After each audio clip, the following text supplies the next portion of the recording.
በስመ አብ ወወልድ ወመንፈስ ቅዱስ አሃዱ አምላክ አሜን። ከዋነኞቹ አለቆች አንዱ ሚካኤል ሊረዳኝ መጣ።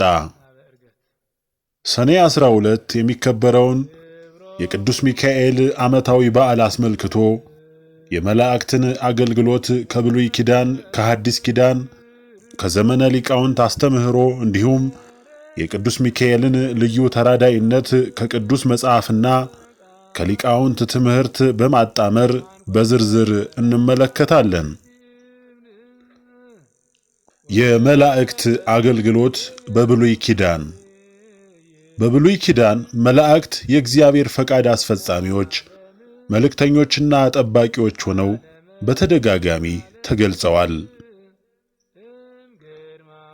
መልእክተኛነትና መገለጥ። መላእክት የእግዚአብሔርን መልእክት ለማድረስ ወደ ምድር ሲወርዱ እና ለሰዎች ሲገለጡ እናያለን።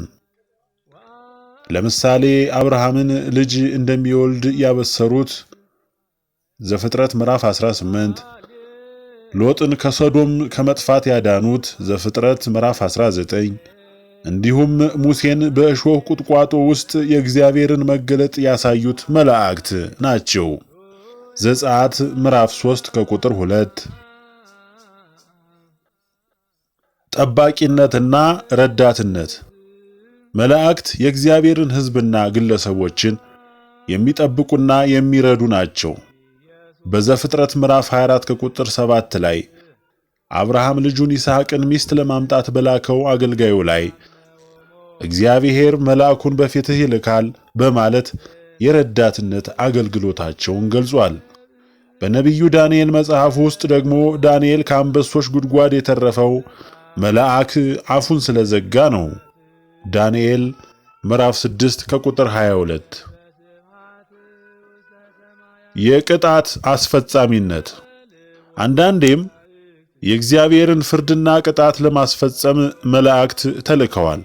ዘፍጥረት ምዕራፍ 19 ከቁጥር 13፣ ሁለተኛ ሳሙኤል ምዕራፍ 24 ከቁጥር 16። የመላእክት አገልግሎት በሐዲስ ኪዳን።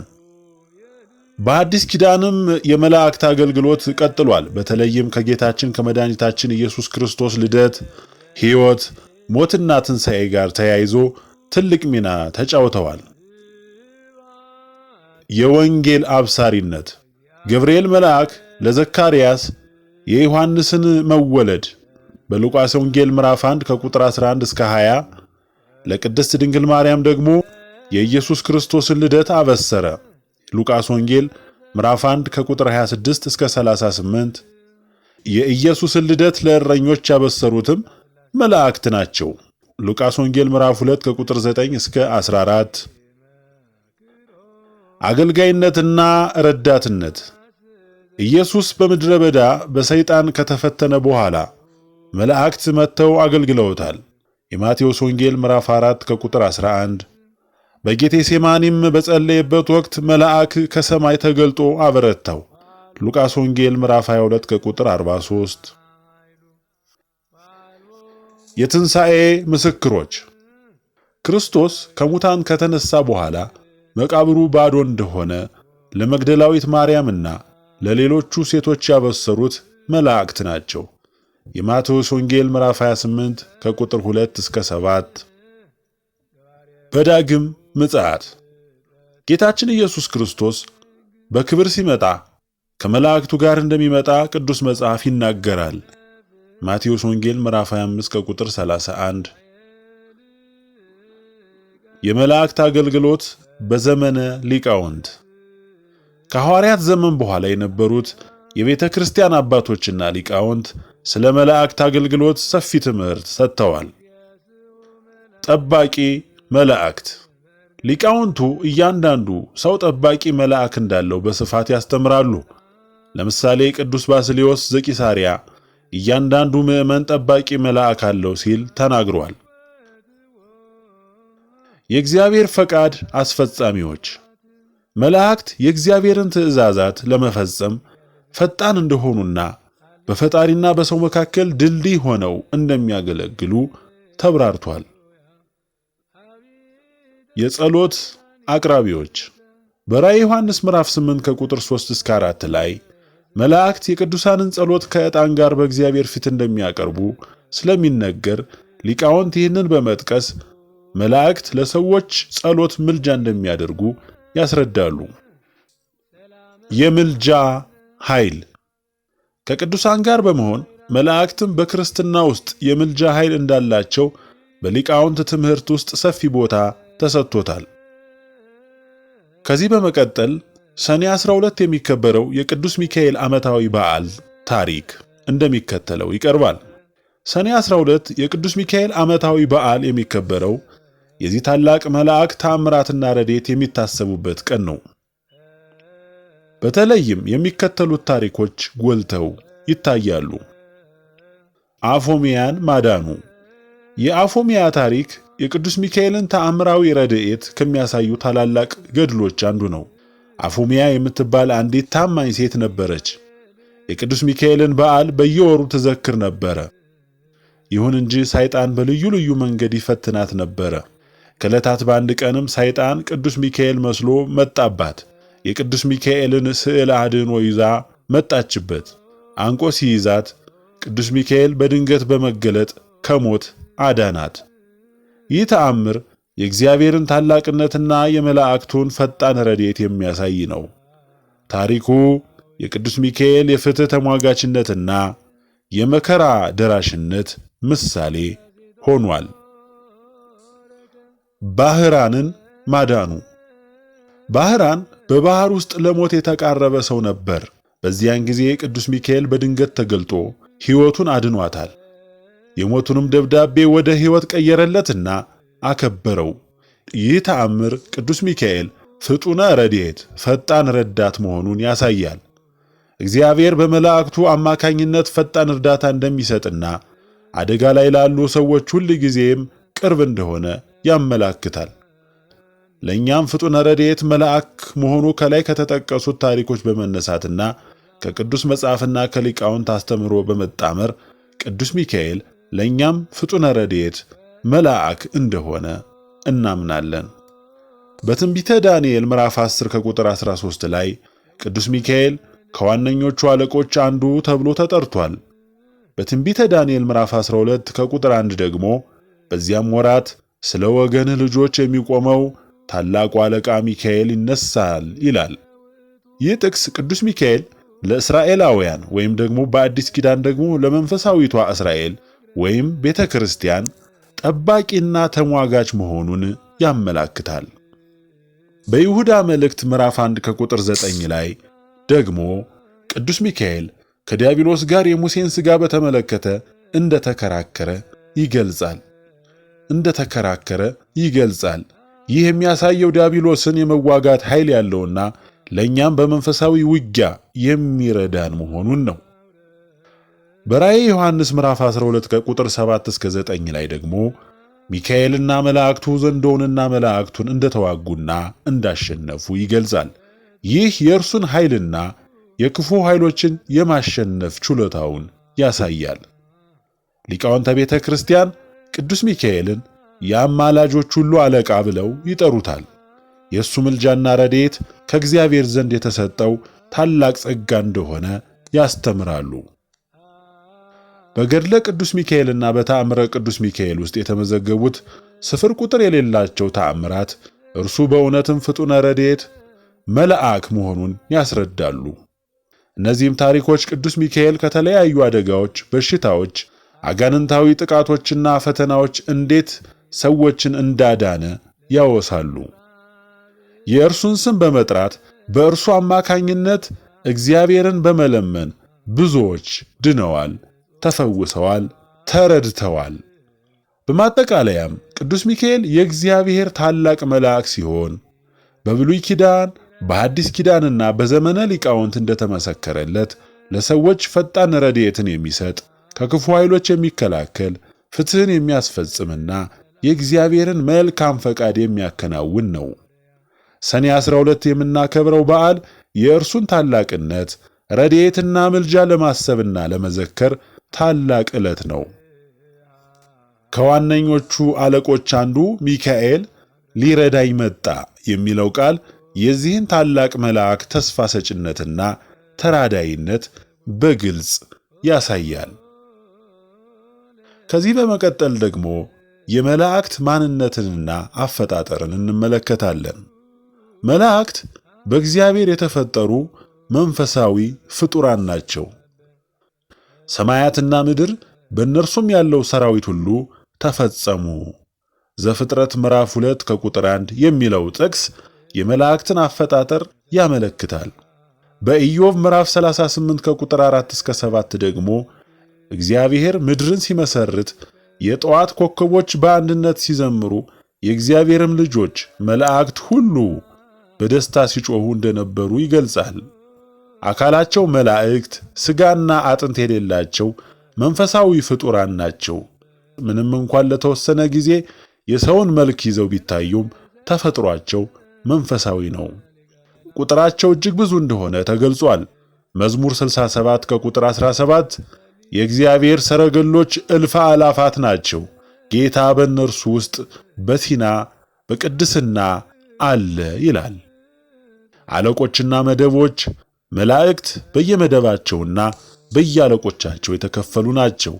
ለምሳሌ ሚካኤል በትንቢተ ዳንኤል ምዕራፍ 10 ከቁጥር 13 እንዲሁም ምዕራፍ 12 ከቁጥር 1 እና ቅዱስ ገብርኤል በትንቢተ ዳንኤል ምዕራፍ 8 ከቁጥር 16 እንዲሁም በምዕራፍ 9 ከቁጥር 21 በብሉይ ኪዳን በስም ተጠቅሰዋል። ኪሩቤል ዘፍጥረት ምዕራፍ 3 ከቁጥር 24፣ ሕዝቅኤል ምዕራፍ 10 እና ሱራፌል ኢሳይያስ ምዕራፍ 6 ላይ በመደባቸው የተጠቀሱ መላእክት ናቸው።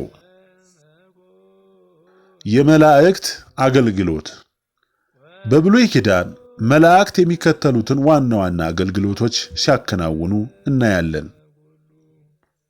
የእግዚአብሔር መልእክተኞች መልአክ፣ ይህ የመላእክት ዋነኛ ተግባር ነው። መልአክ የሚለው ቃል ራሱ መልእክተኛ ማለት ነው። ለአብርሃም 3 መላእክት ወደ አብርሃም መጥተው የሰዶምን ጥፋት አብሰው ልጅ እንደሚወልድ ነገሩት። ዘፍጥረት ምዕራፍ 18። ለሎጥ 2 መላእክት ሎጥን ከሰዶም ጥፋት አዳኑት። ዘፍጥረት ምዕራፍ 19። ለሙሴ በእሾህ ቁጥቋጥ ውስጥ እግዚአብሔር ለሙሴ የተገለጠው በመልአኩ አማካኝነት ነው። ዘጸአት ምዕራፍ 3 ከቁጥር 2። ለጌዲዮን የእግዚአብሔር መልአክ ለጌዲዮን ተገልጦ እስራኤልን ከምድያማውያን እንደሚያድን ነገረው። መሳፍንት ምዕራፍ 6። የሳምሶንን መወለድ ያበሰረው መልአክ ነበር። መሳፍንት ምዕራፍ 13። ጠባቂዎችና ረዳቶች መላእክት እግዚአብሔር ሕዝቡን ለመጠበቅ መላእክትን ይልካል። በፊትህ የሚሄድ መልአክ እልካለሁ፣ በመንገድም ይጠብቅሃል፣ ወዳዘጋጀሁልህም ስፍራ ይገባል ይላል። ዘጸአት ምዕራፍ 23 ከቁጥር 20። መዝሙር 34 ከቁጥር 7 የእግዚአብሔር መልአክ በሚፈሩት ዙሪያ ይሰፍራል ያድናቸውማል ይላል።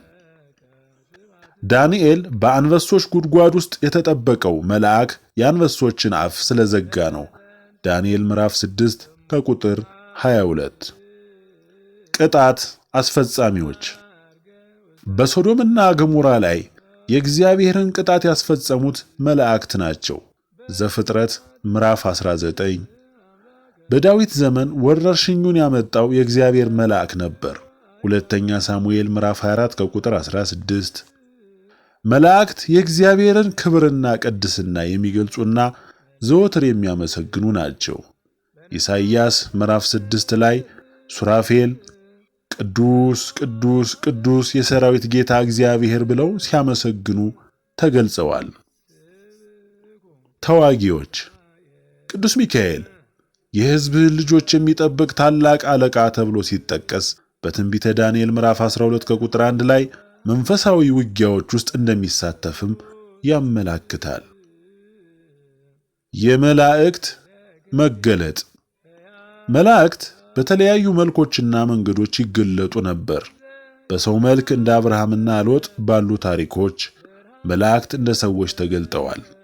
ዘፍጥረት ምዕራፍ 18 ከቁጥር 19።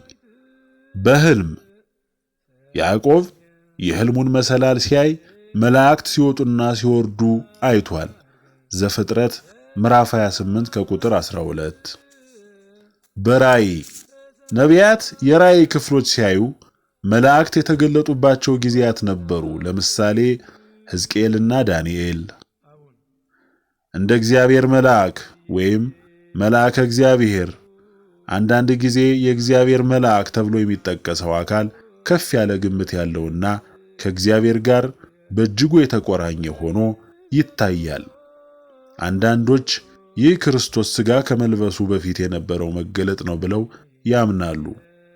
ለምሳሌ በእሾህ ቁጥቋጦ ውስጥ ለሙሴ የተገለጠው ዘጸአት ምዕራፍ 3።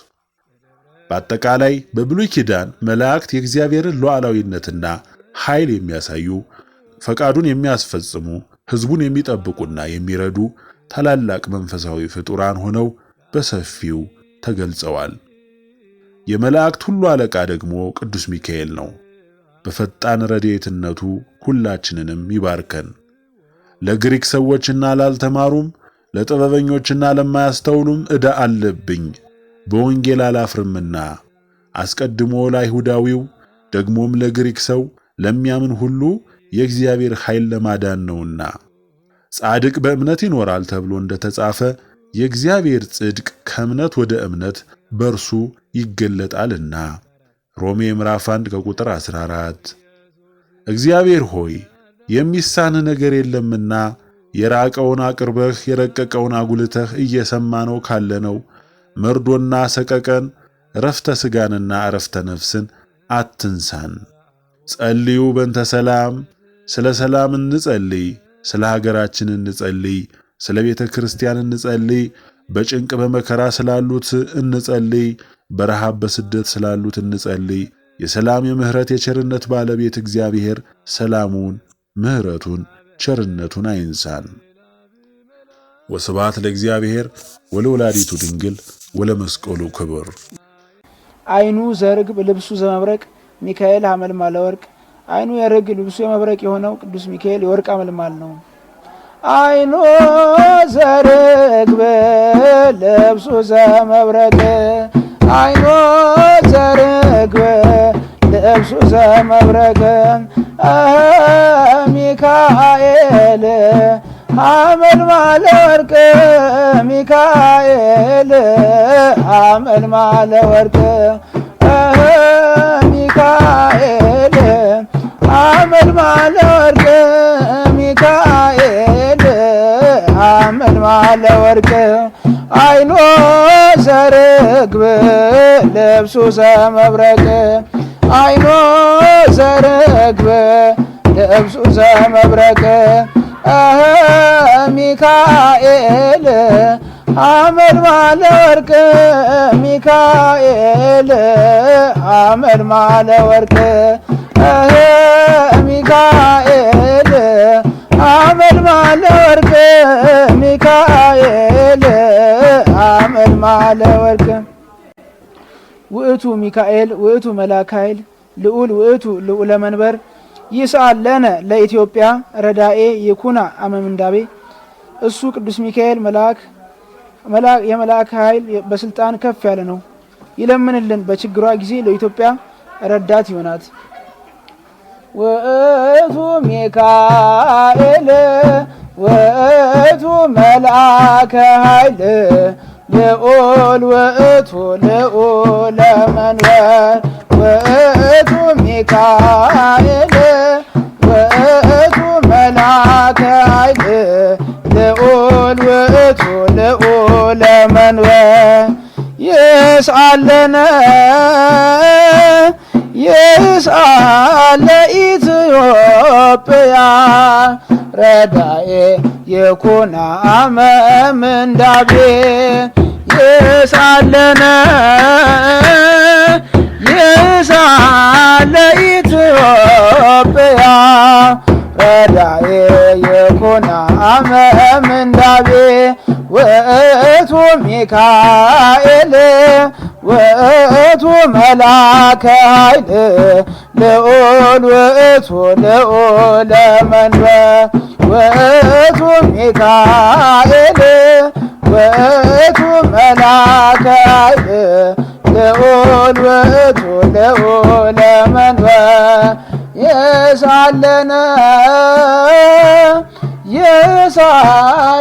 ኢትዮጵያ ረዳኤ ይኩን አመ ምንዳቤ የሳለነ ኢትዮጵያ ረዳኤ ይኩን አመ ምንዳቤ ሚካኤል መልአክ ዘልብሱ መብረቅ ወገብርኤል ሐመልማለ ወርቅ። የሚካኤል መልአክ ልብሱ የመብረቅ ነው፣ የገብርኤልም ልብሱ የወርቅ አመልማል ነው። ሚካኤል መልአክ ዘልብሱ መብረቅ ሚካኤል መልአክ ዘልብሱ መብረቅ ወገብርኤል ሐመልማለ ወርቅ ወገብርኤል ሐመልማለ ወርቅ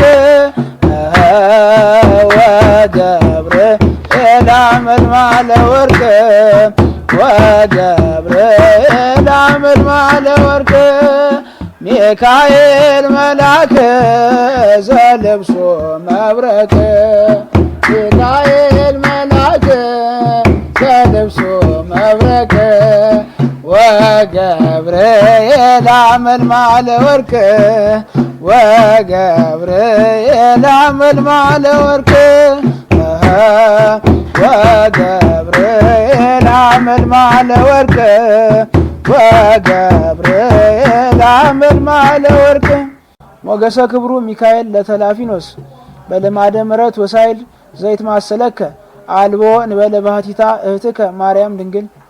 ተላፊኖስ ለተባለው ሰው ሞገስና ክብር የሆነው ቅዱስ ሚካኤል ምሕረትን በማድረግ በመለመን እህት ከሆነችው ከማርያም በስተቀር የሚተካከል የለም። ሞገሰ ክብሩ ሚካኤል ለተላፊኖስ ሞገሰ ክብሩ ሚካኤል ለተላፊኖስ በልማደ ምሕረት ወሳይል ዘይት ማሰለከ አልቦ እንበለ ባህቲታ እህትከ ማርያም ድንግል በልማደ ምሕረት ወሳይል ዘይት ማሰለከ አልቦ እንበለ ባህቲታ እህትከ ማርያም ድንግል ሞገሰ ክብሩ ሚካኤል ለተላፊኖስ ሞገሰ ክብሩ ሚካኤል ለተላፊኖስ በልማደ ምሕረት ወሳይል ዘይት ማሰለከ አልቦ እንበለ ባህቲታ እህትከ ማርያም ድንግል በልማደ ምሕረት ወሳይል ዘይት ማሰለከ አልቦ እንበለ ባህቲታ እህትከ ማርያም ድንግል